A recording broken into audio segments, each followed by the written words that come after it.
Hello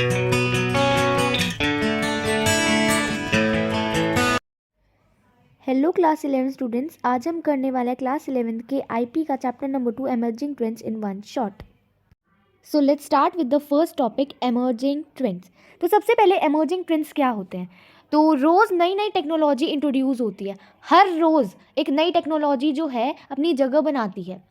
तो कुछ technologies तो ऐसी हैं जो कि फ्लॉप हो जाती हैं, जो यूज़र्स की इतनी ज़्यादा टेंशन नहीं पाती, लेकिन कुछ टेक्नोलॉजीज़ ऐसी होती हैं कि वो टाइम के साथ बहुत ज़्यादा पॉपुलर हो जाती हैं और यूज़र्स की बहुत ज़्यादा अटेंशन पा लेती हैं और बहुत ज़्यादा प्रॉस्पेर करती हैं। तो वही टेक्नोलॉजीज़ ट्रेंड्स बन जाती हैं और वो धीरे धीरे एमर्ज करती हैं। तो these are the technologies which are known as emerging trends. तो लोगों में ट्रेंड्स बन जाती हैं ये टेक्नोलॉजीज़ और इन्हें एमर्जिंग ट्रेंड्स बोलते हैं। तो इस चैप्टर में हम इन्हीं ट्रेंड्स के बारे में, इन्हीं एमर्जिंग ट्रेंड्स के बारे में पढ़ने वाले हैं। So let's start.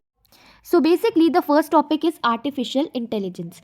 तो आर्टिफिशियल या फिर एआई जो है कुछ डिवाइसेस और प्रोग्राम्स को रिजेंबल करता है जो कि ह्यूमन इंटेलिजेंस के ऊपर बेस्ड है। तो आर्टिफिशियल इंटेलिजेंस क्या होता है जनरली? कुछ प्रोग्राम्स और कुछ डिवाइसेस ह्यूमन इंटेलिजेंस को रिजेंबल करते हैं, यानी कि जैसे ह्यूमन वर्क करता है सिमिलर वे में वो प्रोग्राम्स या वो डिवाइसेस अपने टास्क, अपनी एबिलिटी शो करते हैं, प्लस वो अपने फंक्शंस को इम्प्रूव करते हैं जो उनके अंदर डाटा है उसकी हेल्प से। That is known as artificial intelligence. So basically तो यहाँ पर हम कौन से प्रोग्राम्स और डिवाइसेस की बात कर रहे हैं? मशीन्स की। तो आर्टिफिशियल इंटेलिजेंस का मतलब है कि जो मशीन्स हैं वो अपने अंदर ह्यूमन स्किल्स को डेवलप कर रही हैं और साथ के साथ वो अपने अंदर इम्प्रूवमेंट ला रही हैं जो डाटा उनके पास है उसकी हेल्प की मदद से। तो that is known as artificial intelligence. So, artificial intelligence aim to imitate human intelligence naturally in machines so that they will act intelligently. तो artificial intelligence का मतलब है कि human intelligence को मशीन में डालना ताकि वो भी intelligently act कर सके, behave कर सके। एक इंटेलिजेंट मशीन के अंदर क्या क्या होने चाहिए? वो बिल्कुल ह्यूमंस की तरह बिहेव करनी चाहिए, जैसे कि उसको लर्निंग के लिए, डिसीजंस मेकिंग के लिए, प्रॉब्लम सॉल्व करने के लिए लोग यूज़ कर सके, ऐसा उसका प्रोग्रामिंग होना चाहिए। Machines are train to build a knowledge base and base judgment of to it in order to complete jobs with the least amount of human involvement. Machines बिल्कुल अच्छे से ट्रेंड होनी चाहिए, नॉलेजेबल होनी चाहिए और बिल्कुल हर चीज़ का वो जजमेंट दे सके, बिल्कुल प्रॉपर होनी चाहिए मशीन्स। और ये मशीन्स ह्यूमन की स्किल्स की हेल्प से बनाई जाती हैं और उनके अंदर, उन मशीन्स के अंदर ह्यूमन स्किल्स डाले जाते हैं। तो इस प्रोसेस को ही एआई बोलते हैं। तो एआई क्या होता है कि जो ह्यूमन इंटेलिजेंस है उसको मशीन्स में डालना और उन्हें ह्यूमंस जैसा ही इंटेलिजेंट बनाना, that is known as AI. और एआई में एक और फीचर इन्वॉल्व है कि उन मशीन्स को फर्दर डेवलपमेंट के लिए वो अपना खुद का ही डाटा यूज़ करती है, अपने अंदर इम्प्रूवमेंट लाती हैं। तो this is known as AI. In order to make new judgments, AI system can also learn from their prior actions और रिजल्ट। और जो एआई सिस्टम है वो अपने पुराने एक्शंस और रिजल्ट्स की हेल्प से भी लर्न करती हैं या अपने आप को इम्प्रूव करती हैं। Next topic is machine learning. I hope आपको एआई अच्छे से समझ आया होगा।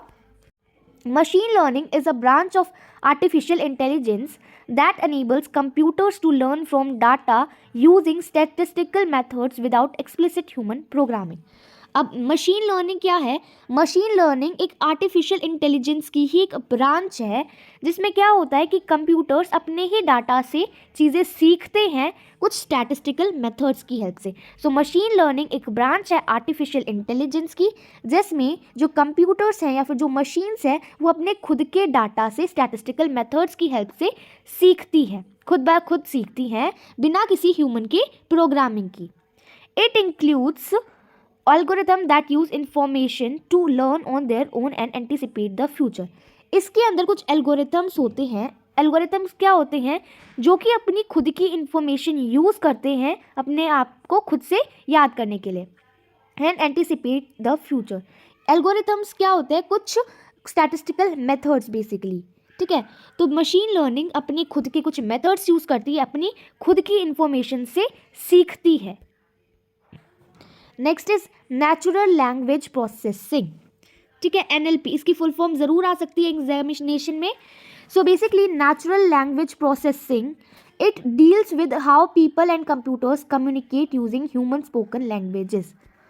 तो नेचुरल लैंग्वेज प्रोसेसिंग क्या होता है बेसिकली, कि कैसे लोग कंप्यूटर से कम्युनिकेट करते हैं अपनी खुद की लैंग्वेजेस जैसे हिंदी, इंग्लिश एक्सेट्रा में. So natural language processing refers to the communication of human beings with computers in their own language. कैसे कंप्यूटर्स के साथ या फिर मशीन्स के साथ ह्यूमंस अपनी खुद की भाषा में कम्युनिकेट करते हैं.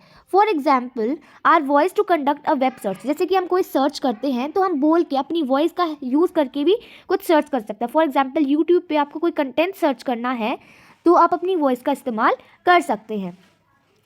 और control another device is achievable. NLP has made all of its feasible. यानी कि कई बार क्या होता है कि आप जैसे कि गूगल पे आप सर्च करते हो कुछ, तो वो जो टेक्स्ट है उसको सारा पढ़ के ऑडिबल फॉर्म में, स्पीच की फॉर्म में आपको सुनाने लगते हैं. तो that is also known as NLP. और जब आप कुछ सर्च करते हो तो बोलते हो तो वो टेक्स्ट बन जाता है, तो उसको भी NLP का ही एक फंक्शन माना जाता है. NLP has made all of this feasible. सारी चीज़ों को आसान बना दिया है. An NLP system can convert speech to text and text to speech. एक NLP सिस्टम स्पीच को टेक्स्ट में कन्वर्ट कर सकता है और टेक्स्ट को स्पीच में. जैसे कि एक यूट्यूब का एग्जाम्पल हो गया, आप बोलते हो उसको टेक्स्ट में कन्वर्ट करता है और फिर सर्च हो जाता है. और टेक्स्ट को स्पीच में, यानी कि गूगल पे आप सर्च करते हो तो वो टेक्स्ट जो है वो स्पीच फॉर्मेट में आपको ऑडिबल होता है. तो NLP सिस्टम ही स्पीच को टेक्स्ट में और टेक्स्ट को स्पीच में कन्वर्ट करता है. Immersive experiences. Now movies are 3-dimension. Video games are also begin developed to provide immersive experience to the player. कई बार आपने कुछ वीडियो गेम्स देखे होंगे जो बिल्कुल 3D होते हैं, और अब तो मूवीज़ भी वैसी 3D आने लग गई हैं. तो बेसिकली ये बिल्कुल आपको 3 डायमेंशन का एक्सपीरियंस देती हैं. तो इस एक्सपीरियंस को ही इमर्सिव एक्सपीरियंस बोला जाता है. Immersive experiences allows us to visualize, feel and react by stimulating our senses. तो बेसिकली इमर्सिव एक्सपीरियंस में हमें वो चीज़ें विजुअलाइज करवाई जाती हैं, हम वो चीज़ फील करते हैं और रिएक्ट करते हैं. हमारी सेंसेस को ऐसा शो किया जाता है, मतलब कि बिल्कुल 3D इफेक्ट दिखाया जाता है हमें, जिससे हमारी सेंसेस को भी बिल्कुल ऐसा ही इन्वायरमेंट फील होता है. It enhances our interaction and involvement. और इससे, जैसे कि आपने देखा होगा VR हेडसेट, या फिर आप कुछ, मैं आपको स्क्रीन पे इमेज शो कर रही हूँ. So this is VR headset. तो जब आप इसे पहनते हैं तो आपको बिल्कुल ऐसा फील होता है कि आप उसी दुनिया में चले गए हैं. तो इसी एक्सपीरियंस को इमर्सिव एक्सपीरियंस बोला जाता है. It enhances our interaction and involvement. इससे क्या होता है, हमारा इंटरेक्शन और इन्वॉल्वमेंट जो है वो बढ़ जाता है. हमें वो चीज़ें ज़्यादा रियलिस्टिक और एंगेजिंग लगने लग जाती है. Immersive experience have been used in the field of training such as driving simulators, flight simulator and so on. अब immersive experience का इस्तेमाल कहाँ होता है, तो जैसे कि ड्राइविंग की जो ट्रेनिंग है या फिर फ्लाइट ड्राइविंग की जो ट्रेनिंग है, उसमें इमर्सिव एक्सपीरियंस बहुत यूज़फुल होता है. क्या होता है बेसिकली, जो ड्राइविंग सीख रहा है या फिर जो फ्लाइट ड्राइविंग सीख रहा है उसको बिल्कुल ऐसा एक्सपीरियंस कराया जाता है कि जैसे कि वो फ्लाइट में बैठा है और वो रियल की बिल्कुल ड्राइविंग कर रहा है. तो ऐसा एक्सपीरियंस दिया जाता है ताकि वो अच्छे से अपनी ट्रेनिंग पूरी कर सके. तो ये कुछ एग्जाम्पल्स हो गए इमर्सिव एक्सपीरियंसेस के. तो the next topic is virtual reality. तो बेसिकली आपने कई बार गेम्स खेले होंगे कुछ ऑब्जेक्ट्स पहनकर, जैसे कि हेडसेट पहनकर, तो उससे आपको ऐसा एक्सपीरियंस होता है कि जैसे कि आप उस गेम में ही चले गए हो. तो इसी सिचुएशन को वर्चुअल रियलिटी बोलते हैं. तो वर्चुअल रियलिटी इज़ अ 3-डायमेंशनल कंप्यूटर जनरेटेड सिचुएशन. एक ऐसी 3-डायमेंशनल कंप्यूटर के द्वारा जनरेट करी हुई सिचुएशन है जो आपको बिल्कुल वैसा ही एक्सपीरियंस देती है. The user can interact with and explore that environment by getting immersed in it while interacting with the objects and other actions of the user. अब क्या होता है कि जब यूज़र उस चीज़ को यूज़ करता है, उस चीज़ से इंटरेक्ट होता है, कुछ ऑब्जेक्ट्स की हेल्प से इंटरेक्ट होता है, तो उसको ऐसा लगता है कि वो उसी इन्वायरमेंट में चला गया है. तो वो कुछ ऑब्जेक्ट्स की मदद से या कुछ एक्शंस की मदद से बिल्कुल उसी दुनिया में पहुंच जाता है. तो ऐसे ही टेक्नोलॉजी के उस सिचुएशन को वर्चुअल रियलिटी बोला जाता है. Next is augmented reality. ठीक है, Augmented reality. The term augmented reality refers to superimposition of computer-generated perceptual information over the actual physical surroundings. Consider Pokemon Go as an illusion, where players look for animated characters that appear in their real-world surroundings on their phone or tablet. So basically, augmented reality का क्या मतलब है कि कुछ computer based चीज़ों को physical surrounding में ले आना, that is known as augmented reality. तो जैसे कि पोकेमोन गो एक इलस्ट्रेशन है, एक एग्जाम्पल है पोकेमोन गो, जहाँ पर प्लेयर्स को क्या एनिमेटेड कैरेक्टर्स दिखते हैं जो कि रियल वर्ल्ड या सराउंडिंग में आ जाते हैं। अपने फ़ोन और टैबलेट में वो देख पाते हैं कि वो जो कैरेक्टर्स हैं वो रियल वर्ल्ड की सराउंडिंग्स में आ जाते हैं। तो इसी सिचुएशन को ऑगमेंटेड रियलिटी कहते हैं। इसमें क्या होता है कि जो कंप्यूटर जनरेटेड इंफॉर्मेशन है वो एक्चुअल फिजिकल सराउंडिंग्स में ले आई जाती है, लेकिन वर्चुअल रियलिटी आपको बिल्कुल उसी वर्ल्ड में ले जाता है। तो क्या क्या डिफरेंस है कि ऑगमेंटेड रियलिटी उस जनरेटेड थिंग्स को, कंप्यूटर जनरेटेड थिंग्स को फिजिकल सराउंडिंग में ले आती है, जबकि वर्चुअल रियलिटी हमें खुद उस इन्वायरमेंट में ले जाती है। Next is robotics. A robot is essentially a machine. तो अब हम रोबोट्स के बारे में पढ़ने वाले हैं। रोबोटिक्स में बहुत इंपॉर्टेंट टॉपिक है। A robot is essentially a machine that can complete one or more activities accurately and precisely on its own. तो रोबोट एक ऐसी मशीन है जो कि खुद से एक्टिविटीज़ को बिल्कुल एक्यूरेटली, बिल्कुल परफेक्टली कर सकती है खुद ब खुद। एक रोबोट एक प्रोग्रामेबल बाय अ कंप्यूटर। एक रोबोट जो है वो कंप्यूटर की हेल्प से प्रोग्राम किया जाता है, which implies it can obey command supplied by computer. यानी कि जो भी हम कमांड देंगे कंप्यूटर की हेल्प से उस रोबोट को, प्रोग्राम्स की हेल्प से, तो वो उन सभी को फॉलो करेगा। जैसे कि दूसरे डिवाइसेस में हम कोई भी उनको प्रोग्राम करते हैं। फॉर एग्जाम्पल हम AC ऑन कर रहे हैं तो हमने प्रोग्राम किया, रिमोट की हेल्प से उसको हमने प्रोग्राम किया। सिमिलरली रोबोट्स को भी हम कंप्यूटर की हेल्प से कमांड्स देते हैं जो वो फुलफिल करते हैं दूसरे डिवाइसेस की तरह ही। Mars exploration rover. तो अब ये कुछ एग्जाम्पल्स हैं रोबोटिक्स के। Mars exploration rover is a robotic space mission launched by NASA to learn more about the planet Mars. तो मार्स के ऊपर कुछ रोबोट्स छोड़े गए हैं मार्स एक्सप्लोरेशन रोवर प्रोग्राम के अंडर। तो इसी को MER robotic space mission launch by NASA, तो इसे MER रोबोटिक स्पेस मिशन भी बोला जाता है। ठीक है, तो आपकी स्क्रीन पे भी इमेज विजिबल होगी। सेकेंड एग्जाम्पल है सोफिया। सोफिया एक ह्यूमनॉइड रोबोट है, यानी कि ह्यूमनॉइड का मतलब है जिसकी अपीयरेंस ह्यूमन जैसी है। यानी कि सोफिया एक ऐसी रोबोट है जो ह्यूमंस जैसी दिखती है, दैट मिमिक्स ह्यूमंस मूवमेंट, जो कि ह्यूमन की मूवमेंट्स की कॉपी करती है फेशियल एक्सप्रेशंस, मतलब वो आर्टिफिशियल इंटेलिजेंस को यूज़ करती है और बहुत सारे फंक्शंस, बहुत सारी टेक्नोलॉजीज़ को यूज़ करती है और वो बिल्कुल ह्यूमंस जैसी दिखती है। एंड तो सोफिया की भी इमेज आपको स्क्रीन पर विजिबल होगी।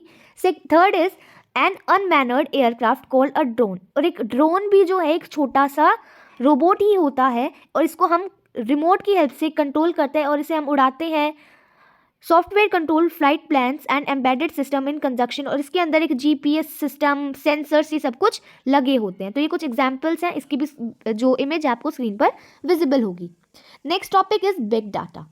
हर रोज 2.5 क्विंटिलियन बाइट्स ऑफ डाटा जो है वो जनरेट होता है, and the rate is rising due to internet of things ongoing development. मतलब कि हर रोज हम इतना जो डाटा है, इतने बाइट्स का डाटा जनरेट करते हैं और ये रेट दिन ब दिन बढ़ रहा है क्योंकि इंटरनेट ऑफ थिंग्स जो है उसमें डेवलपमेंट होती है। तो इंटरनेट ऑफ थिंग्स है वो मैं आपको आगे समझाने वाली हूँ। तो अभी बिग डाटा समझ लेते हैं। As a result big data sets with a large volume and high level of complexity are created. तो बेसिकली बिग डाटा क्या होता है? बिग डाटा ही होता है, लेकिन वो बहुत ज़्यादा बड़े रेंज में जो डाटा होता है, बहुत बड़े साइज़ के डाटा को ही बिग डाटा बोला जाता है और ये डाटा बहुत ज़्यादा कॉम्प्लेक्स लेवल का होता है। Such data cannot be handled and analyzed using conventional data processing methods because it is not only large but also unstructured. इतने बड़े डाटा को एनालाइज करना या हैंडल करना आसान नहीं होता क्योंकि ये डाटा केवल बड़ा ही नहीं है, ये अनस्ट्रक्चर्ड भी होता है। जैसे कि हम कुछ पोस्ट करते हैं, कन्वर्जेशन करते हैं, इंस्टेंट मैसेजेस करते हैं, तो ये सारी चीज़ें अनस्ट्रक्चर्ड होती हैं। तो इसको एनालाइज करना, इसको प्रोसेस करना इतना ईजी नहीं होता। ये जो डाटा ये बहुत हाईली वैल्यूएबल है, ठीक है, बहुत ज़्यादा हाईली वैल्यूएबल है। So there is a strong focus on developing tools. तो बहुत सारे टूल्स डेवलप करने पे बहुत ज़्यादा फोकस कर रही है लोग, processes to process and analyse big data. मतलब बिग डाटा को प्रोसेस करने के लिए नए नए टूल्स का बहुत ज़्यादा डेवलपमेंट हो रहा है क्योंकि ये जो डाटा है ये बहुत ज़्यादा यूज़फुल है। तो हमारे डे टू डे लाइफ का जो डाटा है वो कितना यूज़फुल होता है, आपके फ़ोन में जो डाटा स्टोर है that is too much useful है ना। तो सिमिलरली बिग डाटा भी बहुत ज़्यादा यूज़फुल है। तो इसके रिगार्डिंग इसकी प्रोसेसिंग के रिगार्डिंग टूल्स जो हैं वो डेवलप हो रहे हैं। अब नेक्स्ट है कैरेक्टरिस्टिक ऑफ बिग डाटा। तो 5 अलग अलग टाइप्स की कैरेक्टरिस्टिक्स हैं बिग डाटा की। तो पहली कैरेक्टरिस्टिक है वॉल्यूम। वॉल्यूम क्या है? साइज, यानी कि ये बहुत बड़ा चैलेंज हो जाता है इतने बड़े डाटा को संभालना, इसको एनालाइज करना, इसको प्रोसेस करना। तो फर्स्ट कैरेक्टरिस्टिक है इस डाटा की वॉल्यूम, यानी कि ये बहुत बड़े साइज में प्रेजेंट होता है। It will be challenging to process a certain data set if it is large. बहुत मुश्किल हो जाता है इतने बड़े डाटा को मैनेज करना, प्रोसेस करना। सेकेंड कैरेक्टरिस्टिक है इस बिग डाटा की वेलोसिटी। वेलोसिटी एक ऐसी टर्म है जो इसकी स्पीड को डिस्क्राइब करने के लिए यूज़ की गई है। With which information must be processed after being input into a system. यानी कि वेलोसिटी का मतलब है कि किस स्पीड से इस डाटा की प्रोसेसिंग हो रही है। ठीक है, for example Amazon record every click of the mouse when the shoppers are browsing on it website. तो अमेजोन पे लोग कितनी बार भी माउस को क्लिक कर रहे हैं तो अमेजोन वो सारी चीज़ें रिकॉर्ड करता है। ठीक है, तो इसको क्या बोलते हैं, वेलोसिटी। यानी कि वेलोसिटी क्या होती है, velocity is just the generation of data. ठीक है, तो इसका रेट बहुत ज़्यादा होता है, इसके अंदर बहुत जल्दी जल्दी डाटा जनरेट होता है और बहुत जल्दी जल्दी प्रोसेस भी करने की कोशिश की जाती है, तो इसी को वेलोसिटी बोलते हैं, the generation of data basically. Variety, all the organized and unstructured data that could be produced by either people or machines is referred to as the variety in big data। यानी कि जो data है वो बहुत अलग अलग varieties का होता है। कुछ डाटा ऑर्गेनाइज होता है, कुछ अनस्ट्रक्चर्ड होता है और कुछ सेमी स्ट्रक्चर्ड भी होता है या सेमी ऑर्गेनाइज्ड भी होता है। ठीक है, तो अलग अलग तरह की वैरायटी ऑफ डाटा प्रेजेंट होते हैं बिग डाटा में। Veracity, big data can occasionally be inaccurate. अब कई बार बिग डाटा जो है वो गलत भी हो सकता है, नॉइजी, मतलब कुछ एरर्स भी हो सकते हैं बिग डाटा में। ठीक है, तो इस कैरेक्टरिस्टिक को वेरिसिटी बोलते हैं। It can also have problems with the method use to obtain the data. और ऐसा क्यों होता है, क्योंकि इस डाटा को पाने के लिए जो मेथड्स यूज़ करे गए हैं हो सकता है कि वो गलत हो, जिसकी वजह से वेरिसिटी हो सकती है इस बिग डाटा के अंदर। Relates to how reliable the data is. Veracity का मतलब है कितना जो डाटा है वो करेक्ट है। तो बेसिकली कई बार हो सकता है बिग डाटा के अंदर कुछ एरर्स हो, वो एक्यूरेट ना हो। Value, big data is more than just a large collection of data. Big data सिर्फ बहुत ज़्यादा बड़ी कलेक्शन ही नहीं है डाटा की, but also it also contains hidden patterns. यानी कि ये बहुत बड़ा डाटा की कलेक्शन तो है ही, लेकिन इसके अंदर कुछ हिडन पैटर्न्स और कुछ यूजफुल इंफॉर्मेशन भी होती है जिनकी बहुत ज़्यादा वैल्यू है बिजनेसेस में, मतलब अलग अलग तरह के कामों में जिनकी बहुत ज़्यादा वैल्यू है। ठीक है, तो बहुत ज़्यादा वैल्यूएबल है ये बिग डाटा। वेरिसिटी भी है इसके अंदर, वेराइटी ऑफ डाटा भी है, वॉल्यूम भी बहुत ज़्यादा इसका, एंड वेलोसिटी भी है। तो आई होप आपको ये सारी कैरेक्टरिस्टिक्स समझ आई होगी। अगर अभी तक आपको कोई भी डाउट है तो जल्दी से कमेंट सेक्शन में कमेंट करिए, और ऑफ कोर्स प्लीज़ सब्सक्राइब कर दीजिए इस चैनल को ऐसी ही अमेजिंग वीडियोस पाने के लिए। और अगर आपको थोड़ी सी भी ये वीडियो अच्छी लगे ना तो जल्दी से चैनल को सब्सक्राइब कर दीजिए please. So next is data analytics. The practice of analyzing data sets to make judgments about the information they contain is also known as data analytics।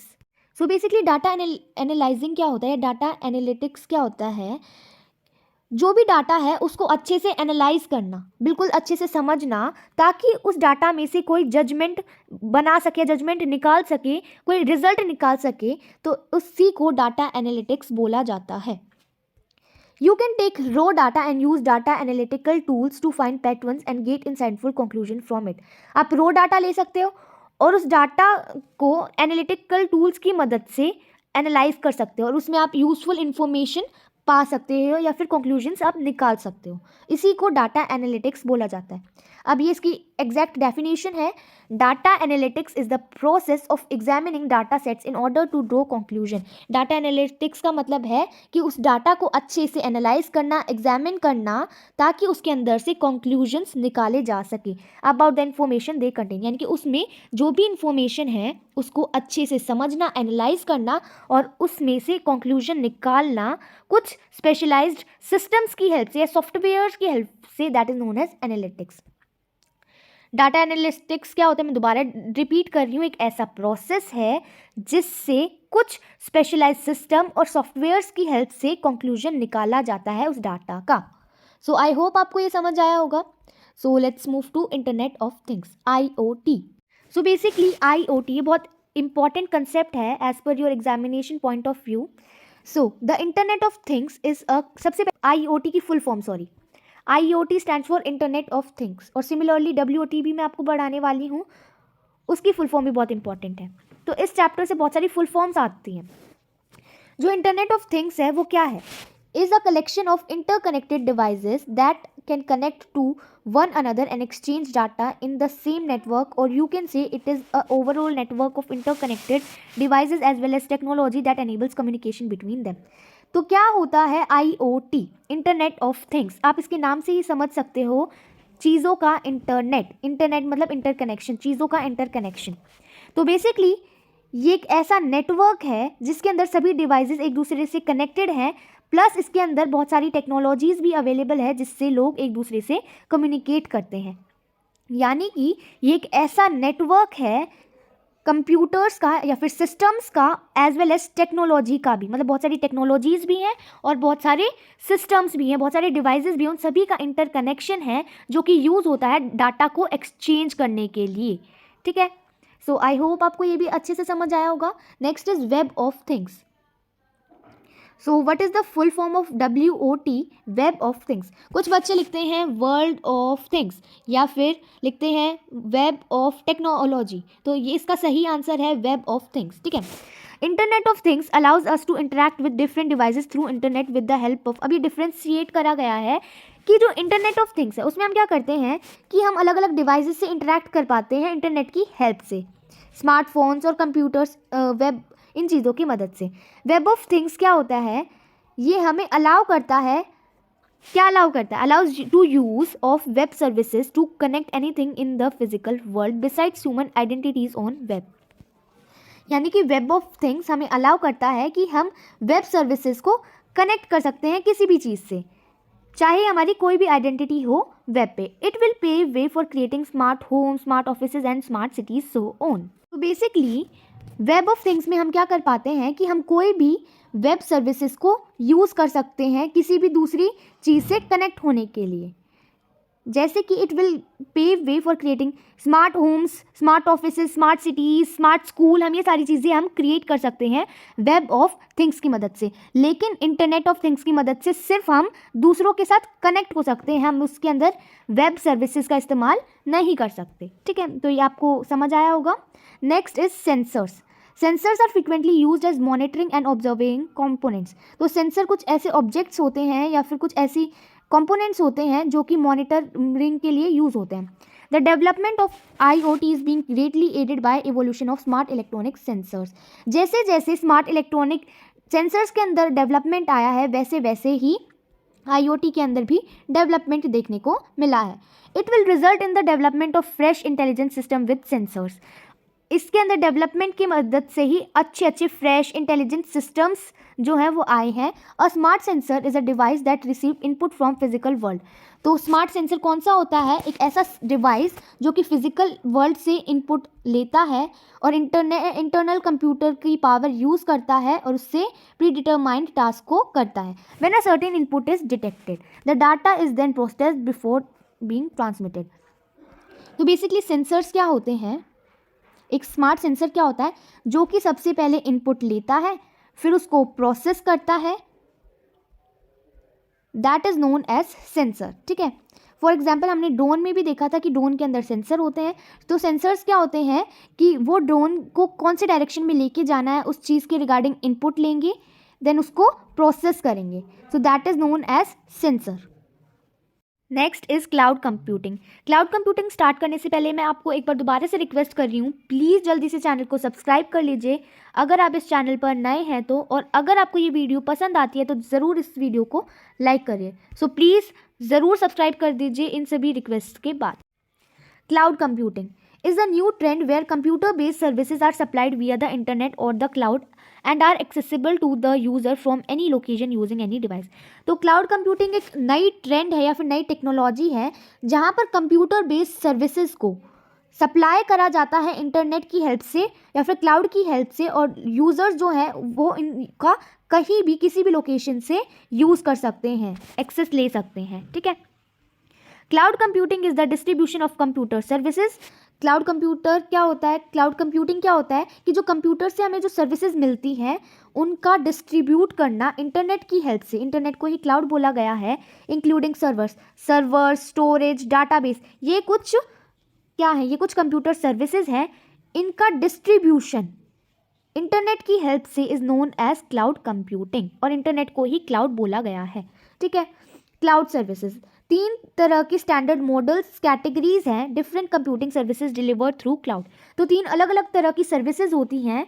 तो पहली है infrastructure as service, IaaS, second is platform as service and third is software as a service. तो बहुत important है। सो ये 3 cloud services हैं, इन सभी को हम डिटेल में पढ़ते हैं। Infrastructure as a service, IaaS is a particular kind of cloud computing services that provides necessary computation, storage, networking resources on demand. For example, तो सबसे पहले IaaS इसकी फुल फॉर्म आ सकती है, इसका मतलब होता है इंफ्रास्ट्रक्चर एज अ सर्विस। ये एक तरह की क्लाउड सर्विसेज है जिसमें क्या होता है, necessary computation, storage, networking resources on demand, मतलब डिमांड करने पर ये सारी सर्विसेज जो हैं मिलती हैं IaaS के अंडर।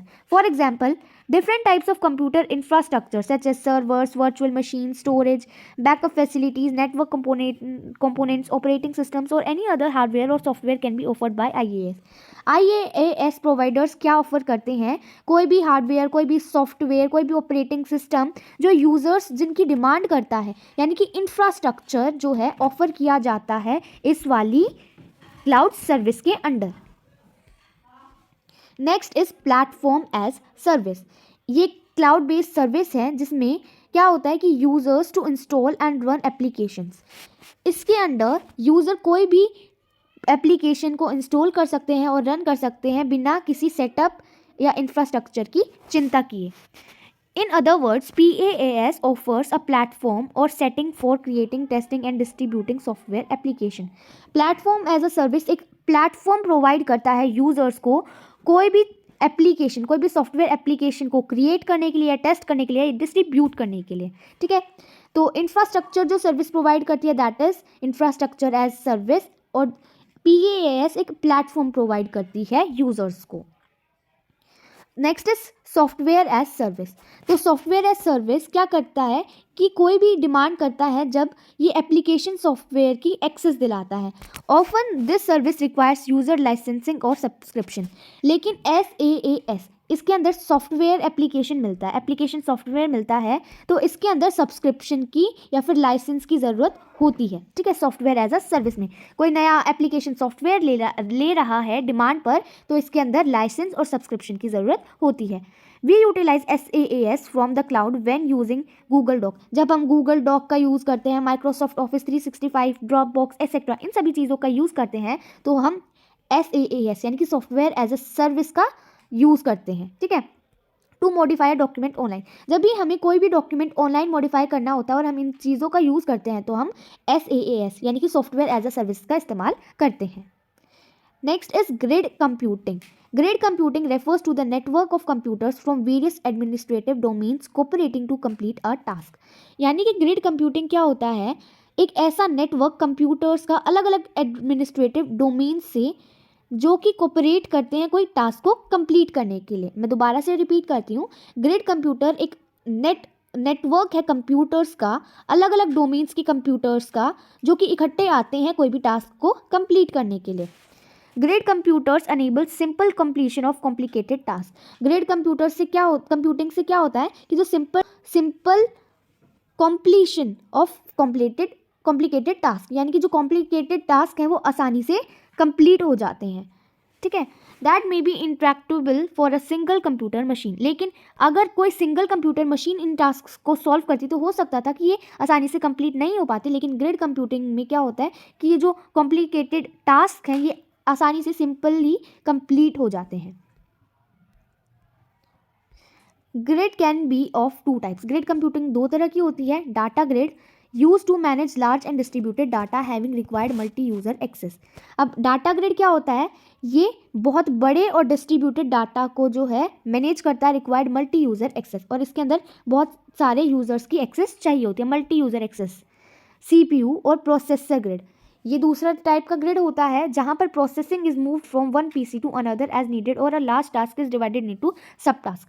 इसके अंदर बहुत सारे मल्टी यूज़र इकट्ठे काम नहीं करते, पहले एक पीसी से दूसरे पीसी पर एक पर्टिकुलर टास्क को ले जाया जाता है, या फिर एक पर्टिकुलर बड़े से टास्क को बहुत ज़्यादा सब टास्क, यानी कि मतलब एक बहुत बड़ा टास्क है तो उसको छोटे छोटे पार्ट में डिवाइड कर दिया जाता है to various nodes for parallel processing, या फिर उसे नोड्स में, या नोड्स मतलब कि छोटे छोटे टास्क में डिवाइड कर लिया जाता है ताकि उसकी पैरेलल प्रोसेसिंग हो जाए। Last topic is blockchains.